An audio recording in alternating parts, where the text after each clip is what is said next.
ప్రజాపాలనలో ప్రజలకు అండగా నిలబడ్డ నాయకుడిని అక్రమంగా అరెస్టు చేసిన రేవంత్ సర్కార్. సిర్పూర్ నియోజకవర్గంలోని పోడు భూమి పట్ట రైతులకు అండగా నిలబడ్డటువంటి డాక్టర్ ఆర్ఎస్ ప్రవీణ్ కుమార్ గారు మరి నడి రోడ్డుపై బైఠాయించి నిరసన వ్యక్తం చేస్తుంటే మరి రేవంత్ సర్కార్ దౌర్జన్యంగా అక్రమంగా అద్రగానంగా ఈడ్చుకపోయి అరెస్టు చేయడం అయితే జరిగింది.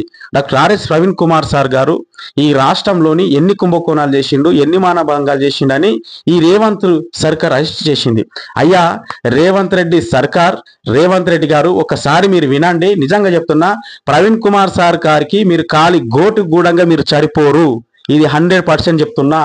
ఎందుకంటున్నానంటే తను ఒక ఉన్నత ఉద్యోగాన్ని వదులుకొని ప్రజలకు సేవ చేయడానికి రాజకీయాల్లోకి వచ్చిండు.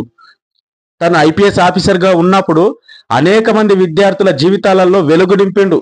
ఈ రోజు నీవు అరెస్టు చేపిస్తావా? అడ్డమైన కేసులు పెట్టడానికి ప్రయత్నం చేస్తావా? తెలంగాణ రాష్ట్రం ఉలికి పడుతుంది, గుర్తు పెట్టుకో. ప్రవీణ్ కుమార్ సార్ గారిని ఎప్పుడైతే నువ్వు అరెస్ట్ చేసినావో అప్పుడే నువ్వు నడి రోడ్డు మీదకి వచ్చినావని కూడా మేము హెచ్చరిస్తున్నాం, నీకు వార్నింగ్లు ఇస్తున్నాం, బరాబర్ నిన్ను బెదిరిస్తున్నామని కూడా చెప్తున్నాను. ఎందుకు అంటున్నామంటే ప్రవీణ్ కుమార్ సార్ గారు చేసినటువంటి గొప్పతనం ప్రజల్లో ఉన్నది.